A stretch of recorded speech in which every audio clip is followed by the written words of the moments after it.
Alright, so earlier we just had the Zenless Zone Zero version 1.7 live stream, and we got some pretty good info about the new upcoming S-Rank characters in Vivian and Hugo. So today, I'm going to break down the info we got in the live stream about their kits for what we know so far, which isn't everything, but we did get a decent amount to at least piece together what exactly they can do and what role they're going to serve.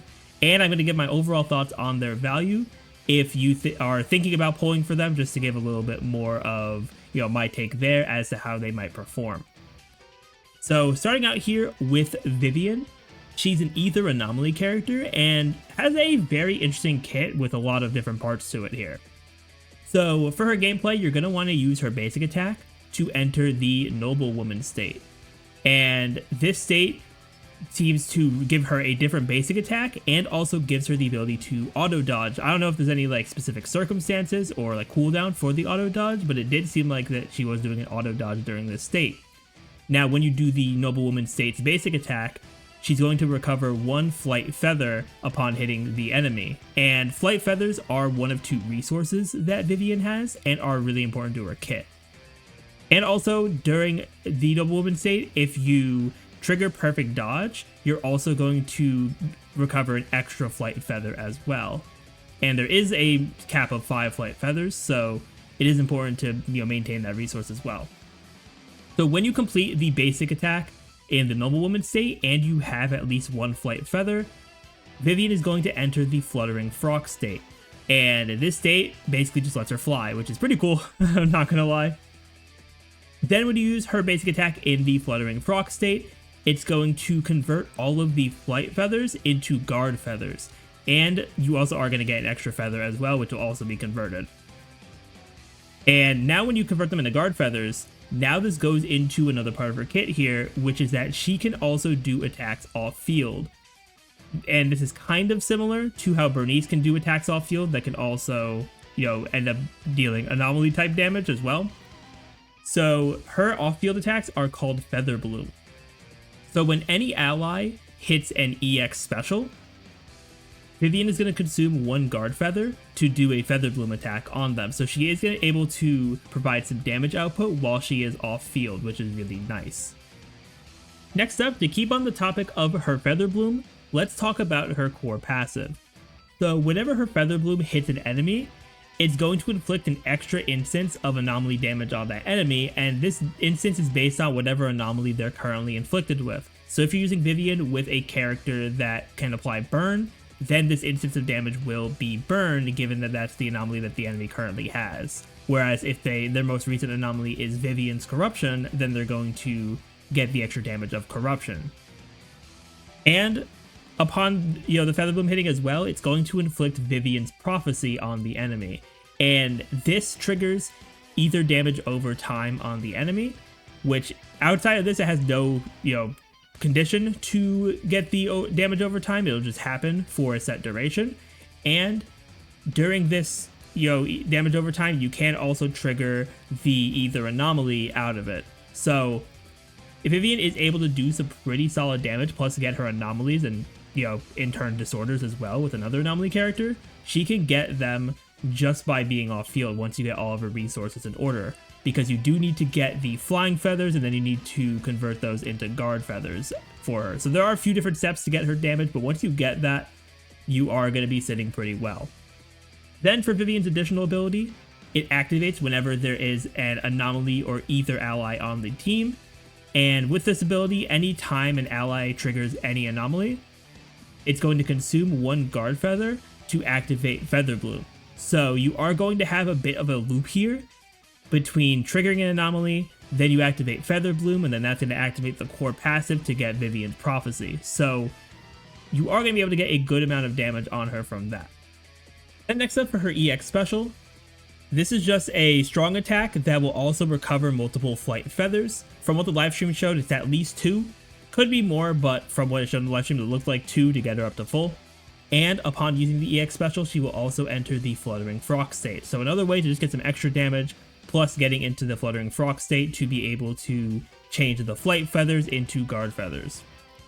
Then lastly for ultimate, other than it being a strong attack, you are going to recover at least 3 flight feathers, which similarly to the EX special, it looks like it's 3 just based on it getting her up to full, but we'll see once we get the full kit if it's actually more than that. So that's everything that we have for Vivian's kit, which is honestly a lot more than usual for the live streams. So now let's talk about what I think of her overall value here. I think that Vivian's going to be a pretty solid buff for anomaly teams, and kind of feels like an in-between of an on-field versus off-field character, because she does need some ramp-up time, but once you're able to ramp up her guard feathers, you can swap out and trigger an anomaly with your other anomaly character, and then you're going to start getting some pretty awesome damage. I do think that she's going to work well with any on-field anomaly characters, like I think Jane, Miyabi, Yanagi, Piper even.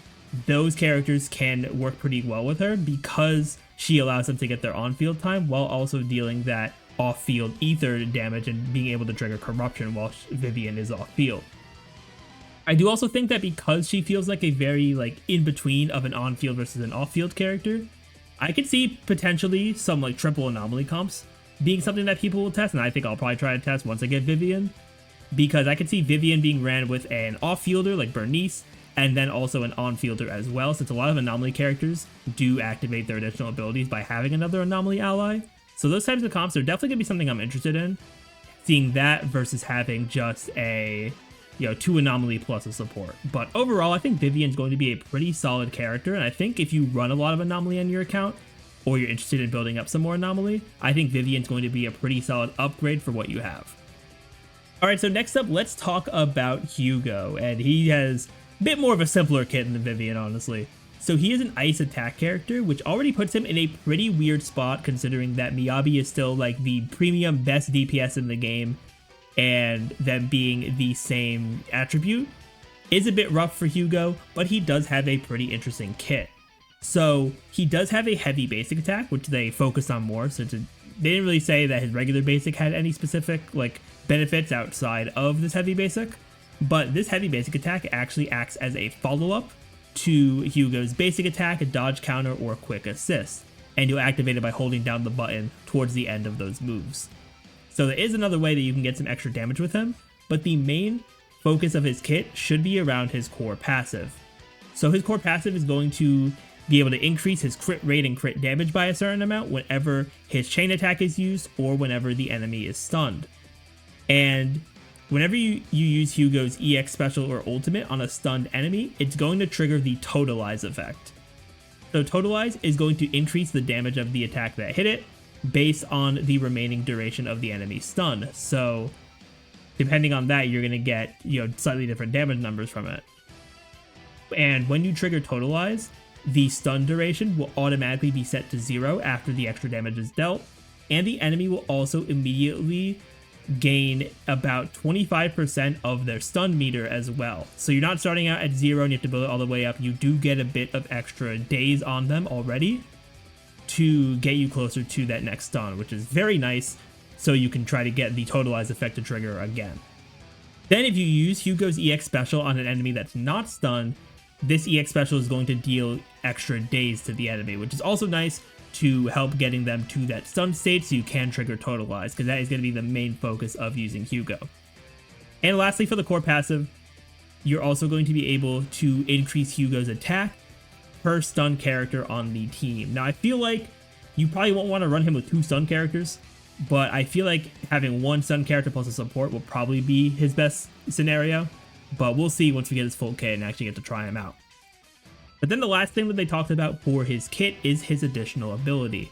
Now the condition for this is having a stun or ice ally on the team, which you're going to want to run a stunner anyway to trigger Totalize, which is great. And with this additional ability active, it's going to increase the damage of Hugo's chain attack and anytime you trigger Totalize. So getting even more damage for that is going to be very good, making him a character that can be on field but can also be very bursty. So that is everything for his kit. So now let's talk about what I think of his value. I think he is going to be solid, probably similar to a Evelyn situation where he's not amazing regardless of where you put him like Miyabi, but is more so going to be very good and competing for the top when you put him in his best scenario. And while he doesn't need a ton of on-field time, he does have the liberty of taking a bit extra if you need to recover a bit more energy before stunning an enemy, because having his EX special or his ultimate up for hitting a stunned enemy is very important, so you can activate Totalize. I think that he's going to work pretty well with some on-field stun characters. I think mainly Lighter and Lycon are going to be his best partners just because of their stun abilities as well as their extra ice damage for Hugo there. So yeah, all in all, I think that he's going to be pretty solid. Not as valuable as the like Miyabi, but it is going to be pretty rare that I think a character is going to have that much value at a time. So we'll see what happens with him, but for right now, like I think he can be a good pull for some people, but he's not going to be a must pull for probably the majority of players. So that is everything for the 2 characters from the live stream. I'm definitely going to cover them more in depth once you get their full kit and everything like that. But let me know in the comments down below what you think of them. Thank you all so much for watching. If you enjoyed and want to see more content from me, be sure to hit that subscribe button. But with that, everyone, I will see you all next time.